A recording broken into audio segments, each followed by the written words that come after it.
Endoplasmic reticulum. चलिए इसके बारे में पढ़ते हैं। They are large in size, ये साइज में बड़े होते हैं, बड़े साइज के होते हैं।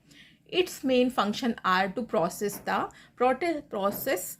And transport newly synthesize material. इनका काम क्या होता है, मेन फंक्शन इनका ये है, ये प्रोसेस करते हैं और ट्रांसफ़र करते हैं नए सिंथेसाइज मटेरियल को, नए बने हुए मटेरियल को ये आगे प्रोसेस और ट्रांसपोर्ट कर देते हैं। ठीक है। और जो रफ ईआर होते हैं, एंडोप्लाज्मिक रेटिकुलम होते हैं, are studied with ribosomes and used in the processing and transportation of protein. जो रफ एंडोप्लाज्मिक रेटिकुलम हैं वो राइबोसोम के साथ होते हैं और इन्हें ये यूज़ किए जाते हैं process and transformation of the protein की ट्रांसफ़र में और उनके प्रोसेसिंग में। ठीक है। और जो स्मूथ एंडोप्लाज्मिक रेटिकुलम है, smooth endoplasmic reticulum has no ribosomes. ठीक है, इनके पास कोई राइबोसोम्स नहीं होता, तो ये प्रोटीन वगैरह कुछ भी नहीं एक्सेस कर पाते। It's only involve in lipids and the hormone synthesise.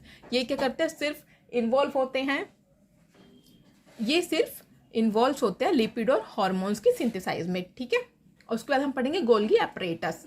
Once material leaves the ER, एक बार जब मटेरियल एंडोप्लाज्मिक रेटिकुलम को छोड़ देता है, they are send to the Golgi apparatus, तो वो गोल्गी एपरेटस में आता है।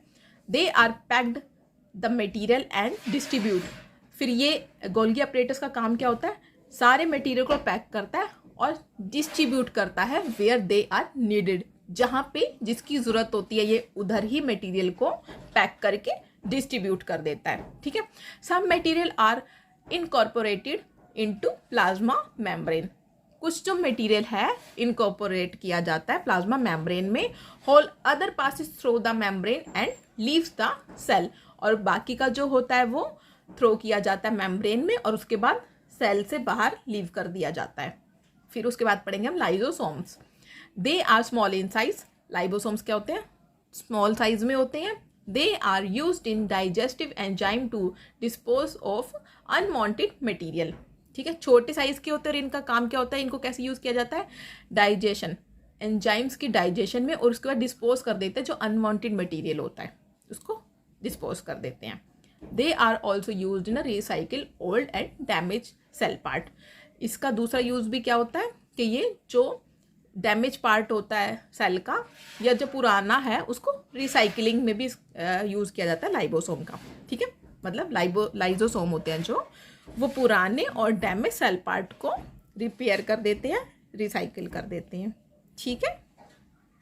अभी तक हमने पढ़ा था एनिमल सेल ऑर्गेनेल्स। ठीक है, मैंने आपको बताया था ना कि प्लांट और एनिमल में कुछ एक चीज़ें कॉमन है। तो अभी तक हमने जो एनिमल सेल ऑर्गेनेल्स पढ़े थे वो प्लांट्स में भी सेम होते हैं, बट जो डिफरेंट है प्लांट में वो मैं आपको अभी बताती हूँ।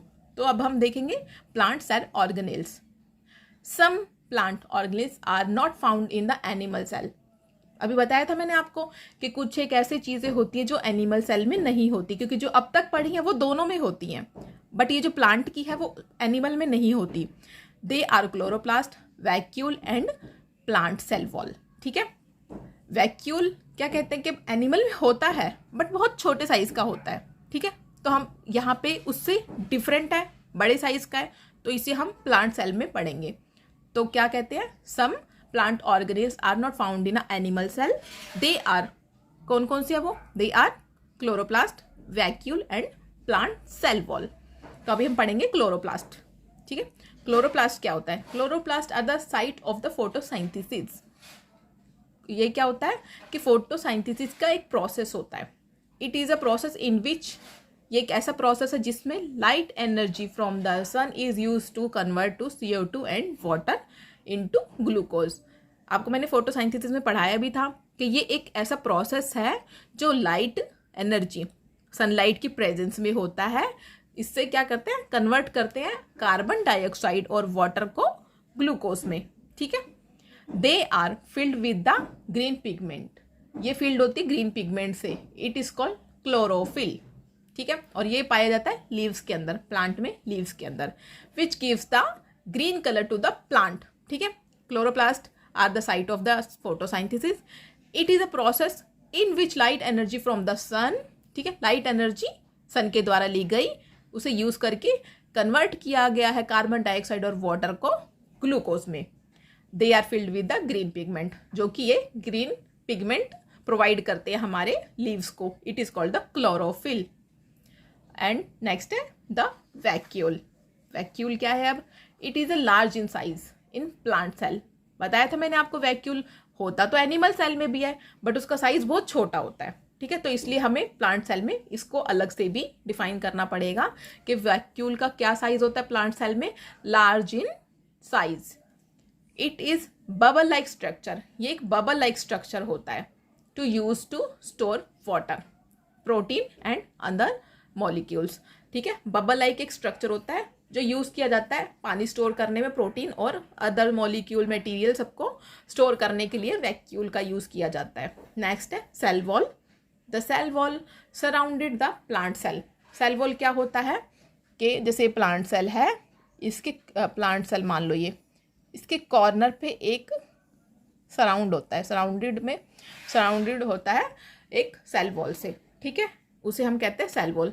Protect and support the cell, जो कि सेल को सपोर्ट करती है और प्रोटेक्ट करती है। It is mainly made up of the cellulose and it is very strong. ये किससे बनी होती है? सेलुलोज से बनी होती है और बहुत स्ट्रॉन्ग लेयर होती है, जो इसे कहते हैं सेल वॉल।